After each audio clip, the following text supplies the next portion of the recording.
La semana pasada estábamos hablando de un tema que ya debemos de terminar con el favor del Señor en esta mañana. Y estamos hablando de la madurez espiritual. Y comenzábamos con Lucas capítulo 2, ¿verdad? Versos 52 y 51, donde muestra que nosotros como personas vamos a crecer integralmente.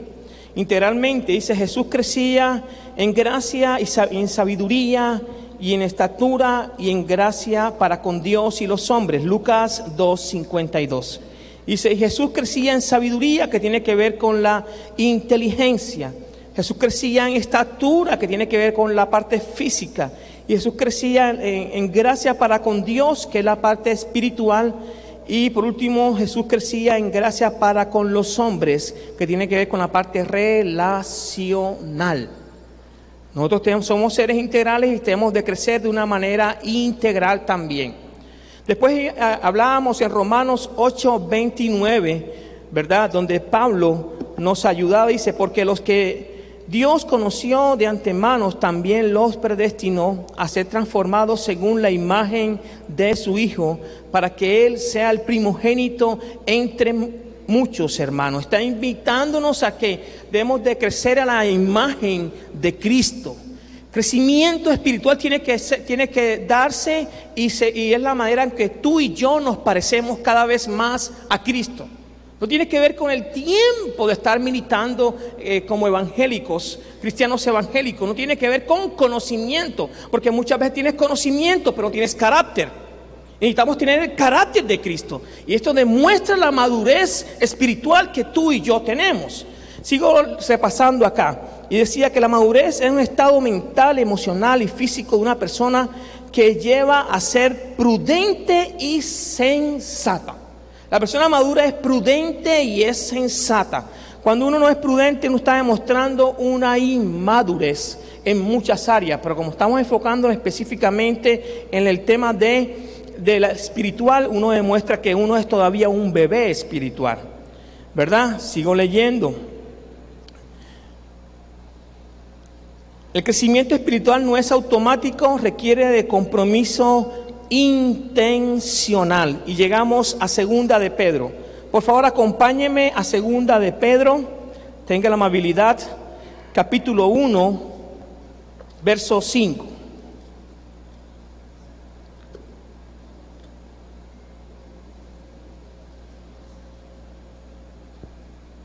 Segunda de Pedro, segunda epístola universal de San Pedro, apóstol para los hermanos.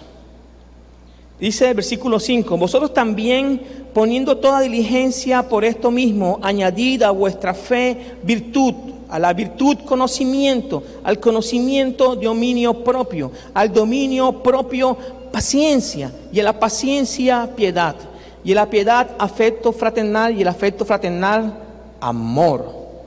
Amén. Y decíamos una expresión de Abraham Lincoln que dice, sabiendo dónde estamos y a dónde tenemos que ir, entonces podemos juzgar sabiamente qué debemos hacer y cómo hacerlo. Es una expresión de Abraham Lincoln. Todos sabemos dónde estamos en nuestro caminar como cristianos. Sabemos nuestras luchas, nuestras batallas, nuestras fortalezas, nuestras debilidades como creyentes. Pero lo que nos invita es, ya que tú y yo sabemos dónde estamos, entonces debemos de ir. Entonces podemos juzgar sabiamente hacia dónde lo que debemos hacer. Tú sabes lo que tienes que hacer para seguir adelante con tu crecimiento espiritual. El crecimiento espiritual no es automático. Tú y yo tenemos que decidir sentarnos o aprender día tras día, ¿verdad? Y no tiene que ver con el tema de yo tengo que es abonado para bien. El tiempo que tú y yo tenemos como cristianos tiene que ver con el carácter de Cristo en nosotros, con el carácter, que uno refleje cada vez más el carácter de Cristo, que la gente dice, ese señor, esa señora, este joven, este muchacho realmente tiene algo distinto, y ese algo lo quiero yo, y ese se llama Cristo Jesús en nuestras vidas. Amén. Y hablamos del primer punto, la fe. Quedamos ahí en la fe. Hablábamos 3 puntos de la fe. La fe del griego pisti, creer, confiar, convicción, es confiar en Dios.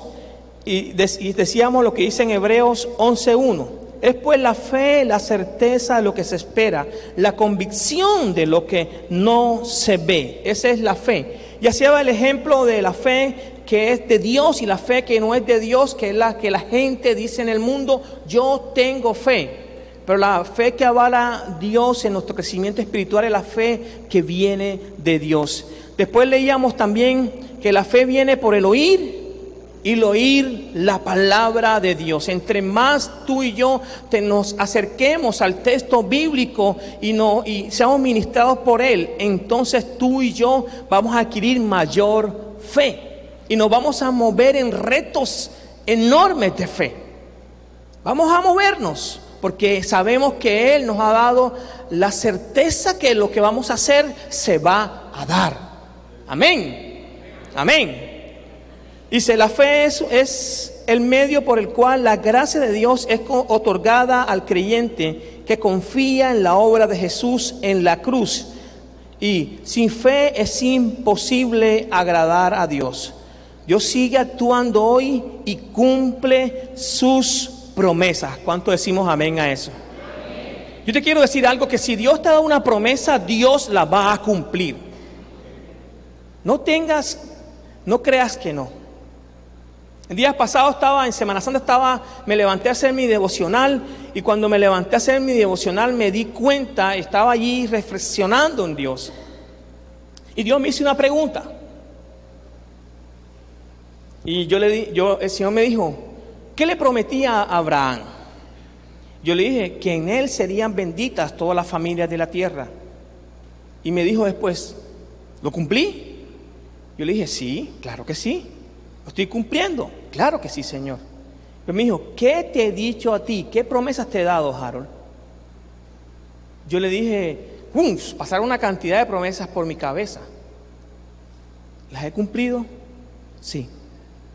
Confía que las seguiré cumpliendo. ¿Verdad? ¡Qué bendición!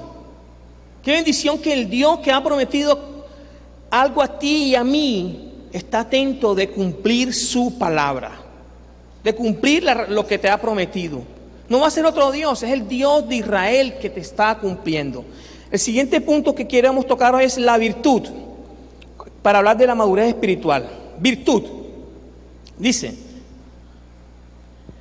excelencia moral, coherencia entre lo que predica y aplica. Excelencia moral, que hay una coherencia entre lo que nosotros predicamos y lo que nosotros vivimos. La gente necesita ver esta virtud, ¿verdad?, en nosotros. Vayamos por favor a Éxodo capítulo 18, verso 21. Éxodo capítulo 18, verso 21.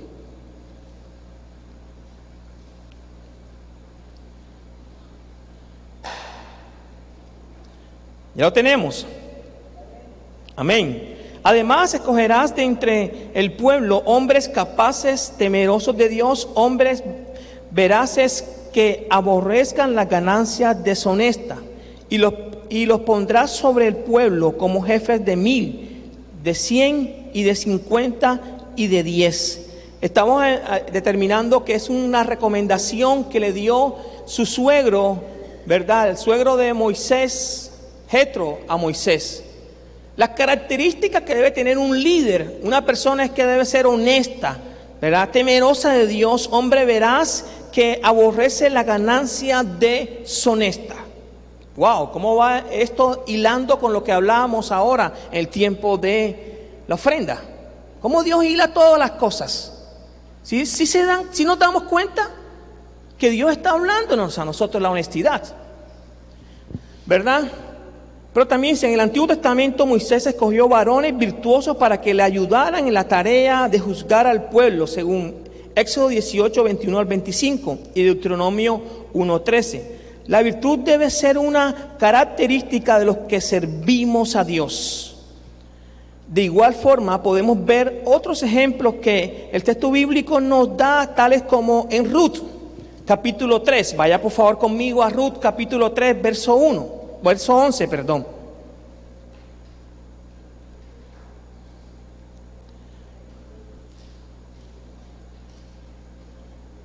Ruth capítulo 3, verso 11, donde Ruth adquirió un calificativo de mujer virtuosa. Una mujer virtuosa fue Ruth, ¿verdad?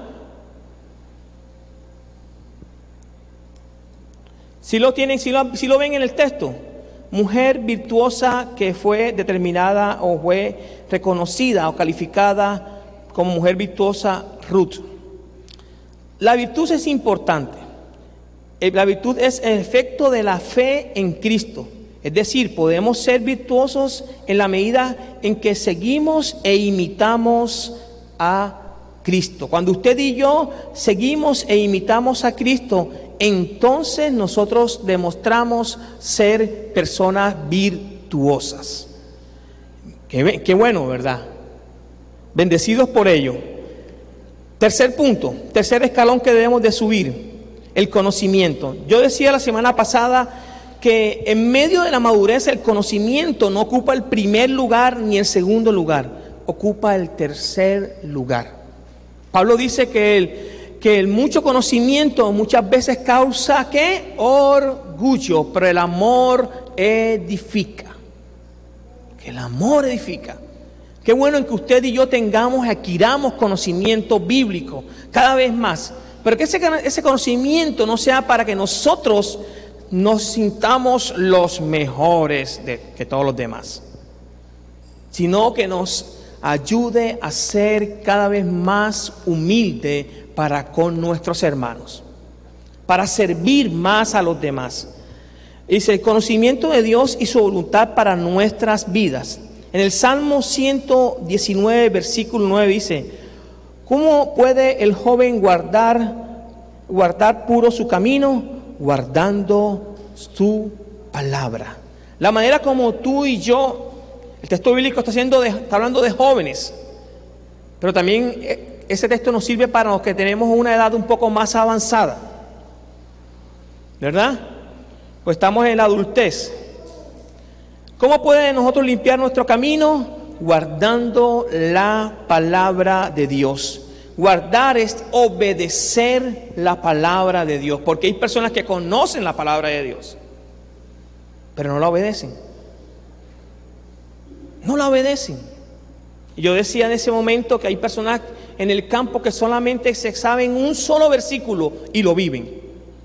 Nada más, un solo versículo. Y solamente ese texto bíblico los ayuda a vivir una vida de fe y de bendición y de ser un testimonio en la comunidad, en la región donde está. Hay gente que se conoce muchos textos bíblicos, pero su vida no ministra para bien, sino que son un instrumento antes de problemas para los demás. El Salmo 119, 105 dice, lámpara es a mis pies tu palabra y luz para mi camino. La palabra de Dios nos muestra cómo debemos de comportarnos. ¿Cuántos nos están siguiendo el devocional? ¿Cuántos estamos siguiendo el devocional, verdad? El devocional habla de ¿qué? De perdón, ¿cierto? Y estamos hablando de un tema muy trascendental que tú y yo voy a decir esto, yo creo en la paz de Colombia. Pero creo una paz que debe estar fundamentada en el perdón, la reconciliación y en el diálogo. Y esto comienza en la casa. Cuando nosotros enseñamos el perdón a nuestros hijos, le enseñamos la reconciliación a nuestros hijos y le enseñamos el tema de la comunicación y el diálogo, ellos van a hacerlo en cualquier problema que tengan fuera de la casa. Pero si en la casa ven pelea, cuando salgan a la calle lo que van a es a pelear. ¿Verdad? Es una cuña que tiene que ver con el perdón, pero también leyendo los textos bíblicos me di cuenta de algo. Decía el Salmo 103 y el Salmo 99 y el Salmo 38, hay unos textos que decían, Dios notificó sus caminos a Moisés. Y el Salmo 38, 8 dice, y daré a entender el camino. Dios tiene toda la disposición para que tú y yo miremos el camino que Él quiere para nosotros. Toda la disposición. Pero muchas veces depende de nosotros, no de Dios. Porque ya Dios nos ha hablado por medio de este tema del devocional, ¿verdad? Y la invitación también que hace es a obedecer. Pero la siguiente, por favor. Dice, pero ¿cuántas veces llenamos nuestro corazón de otras cosas? De mentira, de odio, de murmuración, de envidia, de corrupción, de novelas, en vez de llenar nuestra vida de la palabra de Dios. Que la palabra de Dios esté allí limpiándonos de toda la suciedad del mundo. Que la palabra de Dios sea lo primero que uno tenga de frente o presente. Cuando yo dije este texto bíblico, más vale en buen nombre que las muchas riquezas. Este texto bíblico me lo enseñó mi abuela, la mamá de mi mamá. Este texto bíblico me lo enseñó mi abuela. Y que es tan chistoso que estando en Medellín, el médico que me atendía, yo se lo dije una vez, y me dice, dígame de nuevo ese refrán que usted tiene. Refrán. Yo le dije, no, es un proverbio viejo, le dije yo a él. El proverbio viejo dice, más vale el buen nombre que las muchas riquezas. ¿Y sabe lo que hizo él? Lo cogió y lo guardó en su WhatsApp y se lo mandó a la esposa. Es la palabra de Dios, haciendo efecto sobre la vida de alguien. Una persona que no conoce al Señor, pero la oportunidad que me dio a mí de poder compartir el texto bíblico y poder enseñarle sobre el Señor, que es bueno. Y que yo sé que esa palabra no regresa, como decía la pastora Tomasita, no regresa a Dios vacía, sino que cumple el propósito por el cual Dios la ha enviado. A su tiempo, a su manera, no a la manera de nosotros, ¿verdad? Yo quiero, ahí no está en la diapositiva, quiero decir una expresión que aprendí de un profesor en el seminario, se llama Teodoro Rosenberg. Dice, educar a una persona mentalmente y no moralmente es educar una amenaza para la sociedad. Vuelvo a decir, educar a una persona mentalmente y no moralmente es educar una amenaza para la sociedad. Y sé que muchas personas estarían de acuerdo con este escrito del profesor. Mucha gente es buena, pero moralmente no está bien. Moralmente no. Y nosotros como colombianos debemos de cuidar el tema de la moralidad. Cada vez.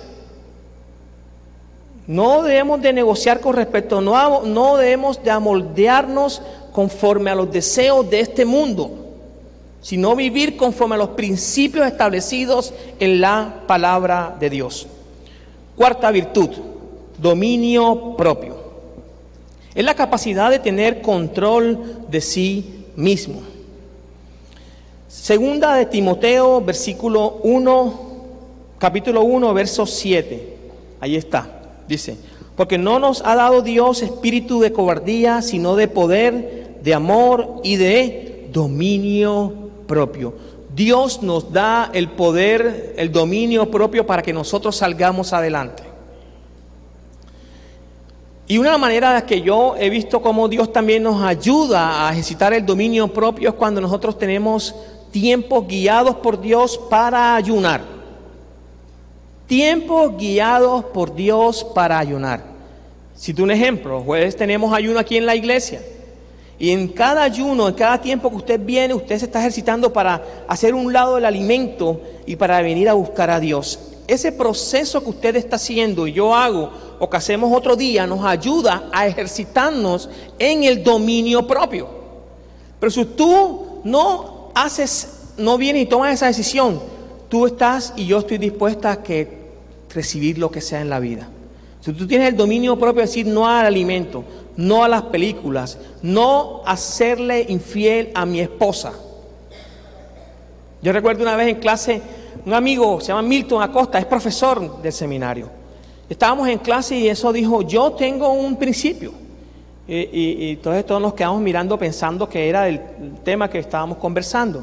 Me dijo, yo tengo un principio fundamental en mi vida y es no serle infiel a mi esposa. Qué bueno que nosotros como cristianos tengamos principios establecidos y los mantengamos, como el principio de la honestidad, como el principio del dominio propio. Hay cosas que son que pueden ser lícitas, pero que a ti ni a mí nos convienen. Al mundo le interesa, al mundo le puede parecer bien, pero a la luz de la palabra no debemos hacer. No lo debemos hacer, y el dominio propio nos ayuda en eso. Pablo también luchó como nosotros para no pecar. En 1 Corintios 9:27, nueva versión internacional, dice: sino que golpeo mi cuerpo y mantenerlo bajo control, no sea que, habiendo sido heraldo para otros, yo mismo venga a ser eliminado. O sea, él tomó una decisión de mantener su cuerpo para la gloria de Dios, de vivir una vida agradable y acepta para Dios. Sé que tú y yo tenemos una gama de cosas que nos atraen, pero en medio de eso sabemos que tenemos que vivir para el Señor, para Dios, todos los días. Va a venir el amigo con un arroz de camarón de repente y ya tú cenaste en tu casa. Ten dominio propio para decir: no voy a comer. ¿Cuántos creen esto, verdad? Hay algunos que no están totalmente convencidos, pero bueno. Dios no exige nada que ya no nos haya dado. Escuche bien esto. Dios no nos exige nada que ya nos haya dado. Dios nos dio el dominio propio, así que podemos seguir adelante. Amén. Cuando venga la tentación del arroz de camarón, tú dices: no, ya yo comí. Hay algunos que no les ha gustado esto, pero bueno. Quinto, la paciencia. Romanos capítulo 15, verso 5. Vaya por favor conmigo. Paciencia o perseverancia. Romanos capítulo 15, verso 5. Dice: y que el Dios de la paciencia, del consuelo, os conceda tener el mismo sentir los unos para con los otros, conforme a Cristo Jesús. ¿Quién concede la oportunidad de ser paciente? ¿Verdad? La virtud de ser paciente, Dios. Recuerden que un fruto del Espíritu Santo es la paciencia. Y este fruto es dado a nuestras vidas para poder relacionarnos.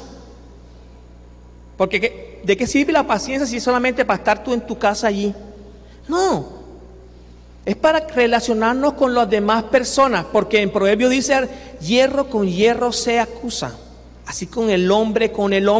En medio de mi relación de estar manifestándote por estar con los hermanos o fuera con los que no son hermanos, en ese momento tú vas ejercitando la paciencia. Cuando de repente viene un señor en una moto y te cruza frente a tu carro y tú dices: Señor, tengo el dominio propio de tener paciencia para no correrle la madre al Señor a este muchacho. ¿Verdad? Porque es la verdad, ¿o no? O estoy hablando con otra clase de audiencia que de pronto no piensa de esa manera. Hay gente que piensa así y está luchando con eso. No podemos ser hipócritas, ¿verdad? Hay gente que está luchando, y a mi esposa ha hecho el cuento del pastor que de repente un día se le atravesó una moto y el pastor vino, estaba ahí, le bajó el vidrio y tomó y le corrió la madre al motociclista. Y más adelante frana el pastor y el motociclista se pone al lado de él y le toca el cristal. Y el pastor baja el vidrio y el motociclista se quita el casco, y era un miembro de la iglesia. Eso es una historia, pero fue real, hermano.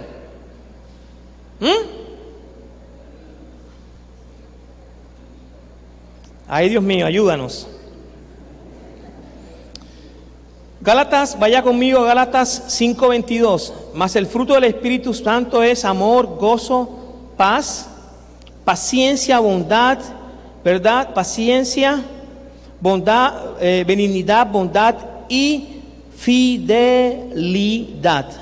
El amor, el gozo y la paz son cualidades internas que Dios produce en nosotros. La paciencia, la benignidad y bondad son cualidades externas que nos ayudan a relacionarnos con las demás personas.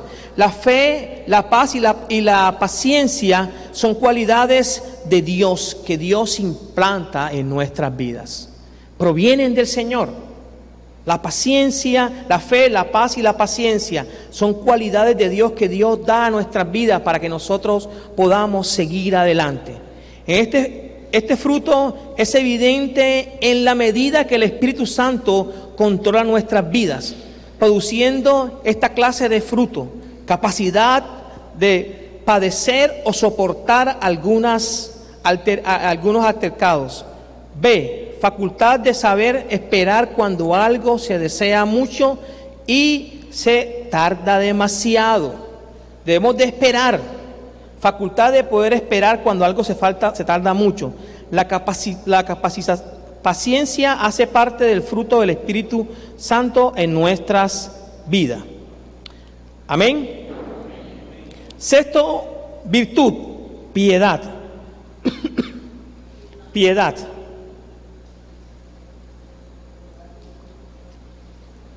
La piedad. La piedad es santa compasión. Santa compasión. Del diccionario de la Real Academia define así: virtud que inspira por el amor a Dios. Virtud que inspira por el amor a Dios. Tierna devoción a las cosas santas y por el amor al prójimo. Acto de amor y compasión. Cuando nosotros tenemos piedad, estamos pensando no solamente en nosotros, sino pensando en amar a Dios y amar a nuestro prójimo. Yo quiero que vaya conmigo a 1 Timoteo capítulo 6, verso 11 y 12, por favor.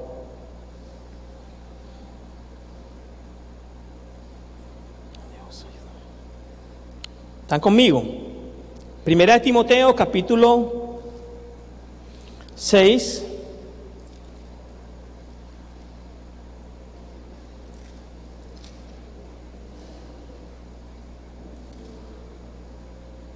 verso 11 y 12. Dice: pero tú, oh hombre de Dios, huye de estas cosas y sigue la justicia, la piedad, la fe, el amor, la perseverancia y la amabilidad. Pelea la buena batalla de la fe, echa mano de la vida eterna a la cual fuiste llamado, y de la que hiciste buena profesión en presencia de muchos testigos. Pero tú, hombre de Dios, huye de estas cosas, y sigue la justicia. Dice, la piedad, la fe, el amor, la perseverancia y la amabilidad. La invitación que hace el apóstol Pablo, que debemos de seguir esto, que hace parte de nuestra vida. Séptima virtud, afecto fraternal. Qué hermoso. Que significa amor a tu hermano en la fe cristiana. Amor a tu hermano en la fe cristiana. Esto nos regresa a Primera de Pedro, capítulo 1, verso 2.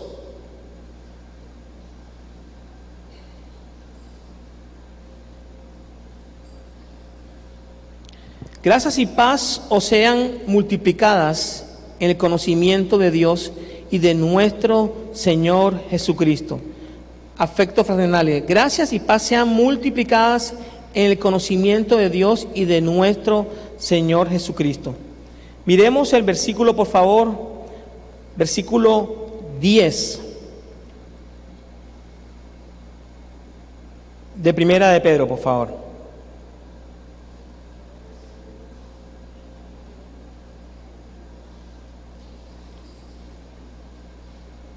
Por lo cual, hermanos, tanto más preocupad hacer firme vuestra vocación y elección, porque haciendo estas cosas no caeréis jamás. Versículo, está hablando de realizar, de actuar en afecto fraternal con los hermanos. Versículo 11, porque de esta manera os serán otorgadas amplia y generosa entrada en el reino eterno de nuestro Señor Jesucristo y Salvador. Estamos hablando que la piedad, el afecto fraternal, perdón, algo que usted y yo debemos de ejercitarnos todos los días para con nuestros hermanos. Esto es aconsejado también por Pablo en Romanos 12, versículo 10.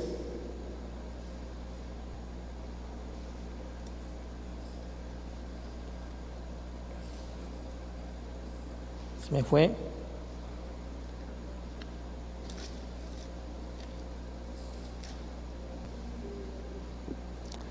Amaos los unos a los otros con amor fraternal, en cuanto a honra, prefiriéndose los unos a los otros. ¿Cuál es la invitación que hace el texto bíblico entonces?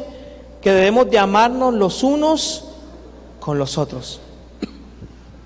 La pregunta es, a veces usted tiene alguna diferencia con su hermano.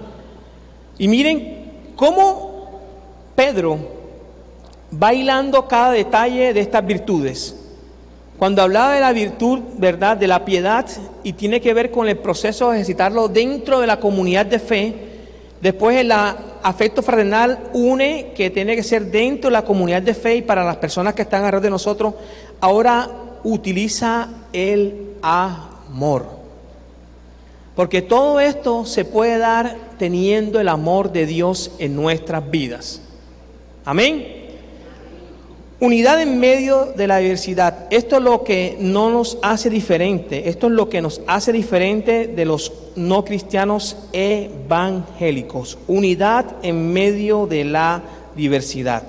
Ahora yo quiero que presten atención al tema y al concepto de amor que voy a exponer en esta mañana. Y aquí me voy a demorar un rato para que esto quede bien claro. Ahí creo que está en los televisores. Amor, ágape. Todo llega a su clima. Después de agregar el afecto fraternal es que se agrega el amor sin hipocresía. Esto no solo se manifiesta porque Dios y la comunidad de fe, esto no se manifiesta porque Dios, para con Dios y la comunidad de fe en la que estemos, sino a toda la creación. Usted y yo tenemos una responsabilidad de cuidar la creación. A veces nosotros como cristianos, voy a decir algo, hemos encontrado en las sillas chicles, o hemos encontrado que la gente tira el papel dentro del templo o allá afuera. Esto no está bien. Cada vez que hacemos aseo, o hace el aseo Lorenzo o los servidores, reportan que en las sillas encuentran chicle. Así no estamos demostrando el amor para la creación de Dios ni lo que Dios nos ha permitido en la iglesia. Ahora, miremos el tema del amor. El amor no lo definimos muchas veces como un sentimiento o como sexo. Cuando hablamos de amor, es hacer el amor y definimos que esto es amor. Pero amor no es eso, ¿o sí? A veces nos remitimos sencillamente, cuando hablamos del amor, nos remitimos a 1 Corintios 13. Eso no es amor, esa es la manifestación del amor. No es amor. Cuando usted ama, entonces usted se manifiesta, ahí dice el amor es sufrido, es benigno, ¿sí me entiende? No es jactancioso, no hace nada individuo. Cuando tú amas de verdad, tú en tu comunión con el Señor, tú actúas de esa manera. Es la manifestación del amor que tú y yo tenemos. Y tampoco el amor es un sentimiento. Esto no puede ser posible, ya que uno no puede ordenar una emoción. ¿O si podemos ordenar una emoción? No podemos ordenar una emoción. Es por eso que el amor no es un sentimiento. Solo se puede dar una orden a una acción, a una decisión. Ahí usted puede ordenar. Pero una emoción no puede ordenarla. ¿verdad? El amor se expresa como un acto de nuestra voluntad. No es una emoción, sino es un acto de nuestra voluntad. Si no podemos definir qué es amor, ¿cómo podemos saber que estamos enamorados y cómo podemos saber que nos ama? ¿Sí me está siguiendo? Si usted y yo como iglesia, como parte de esta comunidad, no podemos definir qué es amor, entonces ¿cómo podemos determinar que alguien me ama a mí y que yo amo a alguien? Una cosa que aprendí en el seminario de algunos extranjeros, específicamente los norteamericanos, ellos a todo el mundo no le dicen te amo. Solamente unas personas específicas, y cuando lo dicen es porque realmente el amor lo sienten, lo expresan de esa manera. Antes no. Entonces el amor no es un sentimiento, el amor no es hacer el amor. El amor es un acto de nuestra voluntad, ¿verdad? Es un acto de la voluntad. Y ya lo dije que en 1 Corintios 13, ¿verdad? Del 4 al 8 habla de la manifestación del amor. Siga por favor la pantalla y dice allí: la palabra de Dios ofrece una definición clara del amor. Mantener enfocado conmigo mientras buscamos la palabra amor a través de varios pasajes para encontrar una definición que impacte con poder la manera en que vivimos. Vayamos por favor a Mateo 22:39. Jesús dijo: amarás a tu prójimo como a ti mismo. Yo me di la tarea de buscar cuántas veces aparece la palabra amarás a tu prójimo. Miren, esta palabra en el Nuevo Testamento es muy trascendental, de amar al prójimo. Ahora, yo siempre pregunto, ¿qué es amar? Esa es la pregunta que me sale ahí, porque muchos de nosotros decimos, ama a tu prójimo, pero ¿qué es amar? ¿Cómo yo puedo definir amor? Muchas veces defino amor como yo lo veo en la televisión, como el mundo me dice que es el amor, pero ¿es así como lo define la palabra de Dios? La palabra de Dios nos dice algo más acerca del amor. Dice, ¿cómo debemos de amar a los demás?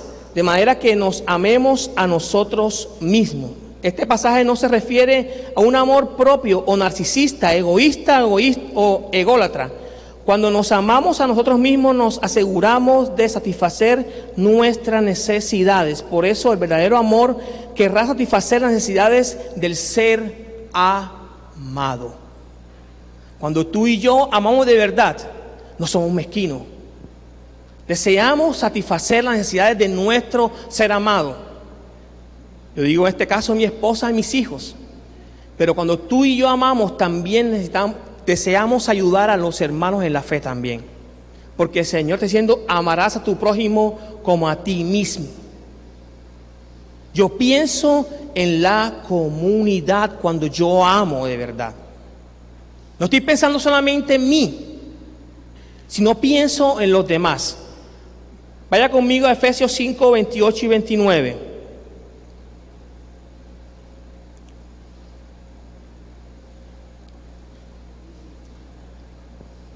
Dice, asimismo el esposo debe amar a su esposa como a su propio cuerpo, ¿verdad? El que ama a su esposa se ama a sí mismo, pues a nadie ha odiado jamás su propio cuerpo. Al contrario, lo alimenta y lo cuida, así como Cristo hace con la iglesia. De manera específica, ¿cómo nos amamos nosotros mismos? ¿Cómo nos amamos nosotros mismos entonces? ¿Qué hacemos? ¿Cómo demuestro que yo me amo? Cuando yo me cuido, cuando yo me sustento, cuando yo estoy pendiente de cuidarme a mí, entonces yo tengo la capacidad de poder amar a otra persona. Cuando yo proveo para mí, cuando yo estoy pensando, yo estoy muy gordito y tengo que bajar de peso porque si no me voy a morir antes del tiempo. Entonces digo, yo me estoy cuidando. El amar tiene que ver con nutrirnos en las 4 áreas que vimos al principio. Yo me tengo que nutrir en mi área emocional. Tengo que nutrirme y cuidar mi área relacional. Tengo que nutrirme y cuidar mi área espiritual. Tengo que nutrirme y cuidar mi área intelectual. Todos los días. No solamente una vez al día. Todos los días tengo que nutrirme y cuidarme. Cuando yo hago esto, estoy demostrando que estoy amándome a mí. Y no de una manera egoísta, ególatras. Estoy también, yo tengo la capacidad de amar a mi hermano. Porque Dios quiere que nosotros nos amemos los unos a los otros, pero de la manera como Él lo hace. Y Jesús se dio por la iglesia. Pensó en el bien común antes que en el bien propio. Y muchas veces nosotros pensamos en el bien propio primero antes del bien común. Cuando yo pienso en el bien común y digo que amo, entonces yo cuido de no pecar. Porque sé que el pecado va a afectar al resto del cuerpo de Cristo. Me cuido lo que yo veo, porque entonces me voy a entender que lo que yo veo va a afectar mi relación espiritual. Me cuido lo que yo como, porque voy a cuidar el templo del Espíritu Santo. Cuido mis relaciones. Que cuido mi relación hablando con mi hermano, ser honesto con mi hermano, transparente con lo otro. Y de ahí nace el verdadero amor. El amor que el Pablo nos muestra y que Dios nos muestra, lo que hace es cuidarse. Lo que hace es proveer y proteger siempre a los demás. Así como uno se protege y se provee, nos proveemos a nosotros mismos. Pensamos más en el bien común que en el bien propio. Y ese es el amor que Dios quiere que usted y yo tengamos para con toda la comunidad, sea Árbol de Vida o sea de Misión Boston, o sea de Ríos de Vida. Dios quiere que nos cuidemos y nos protejamos como un solo cuerpo. Que lo que yo veo, que lo que hay en mi área emocional, ¿verdad? Mental, física, espiritual y relacionalmente sea algo bien nutrido y que sirva para glorificar al Señor todos los días. No pensemos solamente en área espiritual. Yo sé que es importante, pero muchas veces el área espiritual podemos ser profundos, pero tener malas relaciones con la esposa, con los hijos, con los vecinos. Y por esta mala relación la gente no llega al Evangelio. Podemos tener muy buenas relaciones, pero nos dejamos llevar por la influencia de este mundo. Entonces estamos siendo malos testimonios delante de ellos. La invitación que nos has hecho Pedro durante todo lo que hemos estado estudiando, ¿verdad? El verdadero amor siempre, sin excepción, busca lo mejor para la persona amada. Su motivación siempre es proteger y proveer para la persona que ama. Si tú y yo amamos conforme a la palabra de Dios, debemos de pensar más bien en el otro que en nosotros. Pero todo comienza con un ejemplo que Cristo dio en la cruz. Nuestro mayor ejemplo es Él. Él demostró que nos amaba entregándose. Él no se quitó, no guardó nada para sí. Se entregó totalmente y demostró su amor. Yo quiero terminar con una conclusión. La madurez cristiana es algo práctico, es alcanzable y es posible.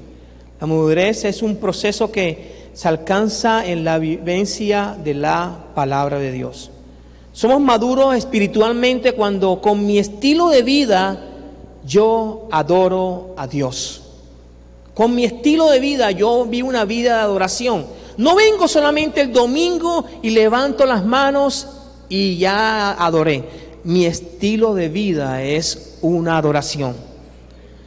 Sirvo al semejante con el ministerio y los dones que Dios me ha dado. con mi estilo de vida, ahora yo sirvo a los demás. Soy inmaduro espiritualmente, pero quiero que me sirvan. Es un pensamiento griego, que tenían conocimiento simplemente para que los demás les sirvieran.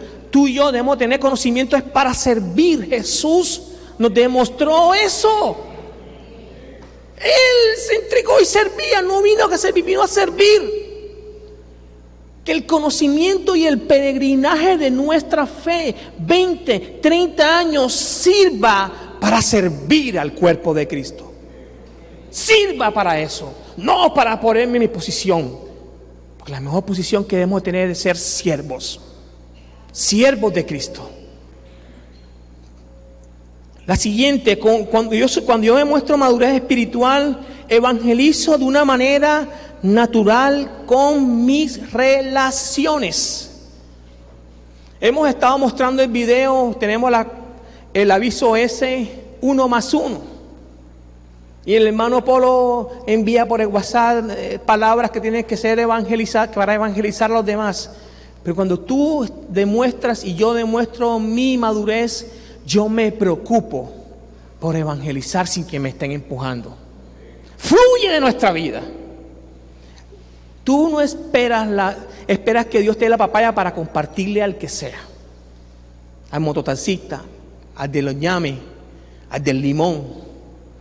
Los vendedores por mi casa, todos los he compartido del Señor desde que vine. La que vende bollo, venga, vamos a hablar. ¡Pum! Le comparto del Señor. Porque uno es bendecido cuando comparte el regalo que Dios nos ha dado. Somos maduros espiritualmente cuando nosotros evangelizamos de una manera relacional, de una manera natural a través de nuestras relaciones. Somos maduros espiritualmente cuando sigo creciendo en obediencia a la voluntad de Dios, ayudando y siendo ayudados por otros a crecer. Ninguno de los que estamos aquí somos producto terminado. ¿Cuántos decimos amén a eso, verdad? Estamos en un proceso de crecimiento. Muchos de ustedes me han enseñado a mí cosas en este tiempo. Yo sé que ustedes han aprendido lo que nosotros hemos enseñado. Esa es la dinámica de la vida cristiana. Que nosotros podamos crecer los unos con los otros.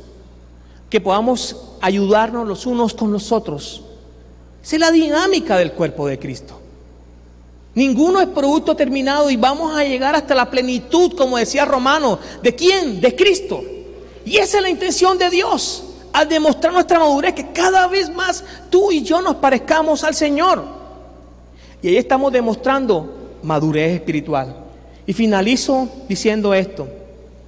Y me relaciono con el cuerpo de Cristo aquí en la tierra. Relacionalmente creció Jesús, y tú y yo debemos crecer relacionalmente también, tener buenas relaciones. Pastor, yo no soy monedita de oro para caerme bien con todo el mundo. Te comento lo que dice Proverbios. Hoy dice el texto bíblico, no recuerdo si es en Proverbios ahora en este momento, pero se me viene a la cabeza. Dice que Dios nos permite estar en paz con nuestros enemigos, aún con nuestros enemigos, aún con nuestros enemigos. O sea, tú no eres monedita de oro para caerle bien a todo el mundo, pero la gracia de Dios que mora en ti y en mí nos permite estar en paz aún con aquellos que uno le cae mal. Ellos van a ver la gracia de Dios en nosotros y vamos a ser de bendición para los otros. Yo quiero que tú ores y medites en lo que hemos aprendido hoy.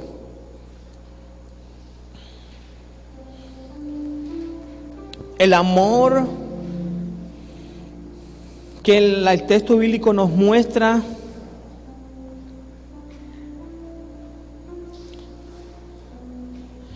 nos invita a que debemos de nutrirnos y cuidarnos.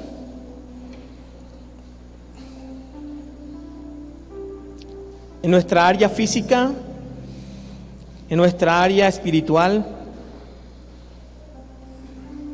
las relaciones, nuestra área intelectual, debemos de crecer.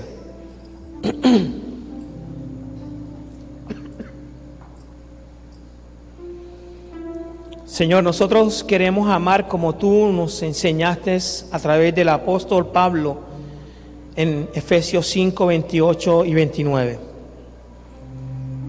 Así que, asimismo, el esposo debe amar a su esposa como a su propio cuerpo. El que ama a su esposa se ama a sí mismo, pues nadie ha odiado jamás a su propio cuerpo. Al contrario, lo alimenta y lo cuida. El verdadero amor provee y protege, alimenta y lo cuida. Tú has hablado de nuestras vidas, Señor. Has sido bueno para con nosotros. Te doy gracias, Señor. En esta mañana hemos terminado el estudio de la madurez espiritual. Y nosotros debemos de añadir cada vez más a este proceso. Ayúdanos, Señor. Ayúdanos a ser instrumento tuyo de gracia. Ayúdanos a crecer integralmente. Ayúdanos a bendecir cada vez más y ser de bendición en los lugares donde tú nos has colocado. Bendícenos, Señor. Que la palabra tuya que hemos recibido produzca un fruto extraordinario en nuestras vidas. Ahora, al salir de este lugar, llévanos a nuestros hogares con la paz y con la bendición que viene de ti, de ese fruto del Espíritu Santo. Ayúdanos a amarnos, ayúdanos a nutrirnos y cuidarnos en todas estas áreas de nuestra vida, de una manera integral, y que podamos proclamar las palabras de salvación a aquellos que no te conocen. En el nombre de Jesús. Amén y amén. Dale un fuerte aplauso al Señor. El Señor los siga bendiciendo, mis hermanos.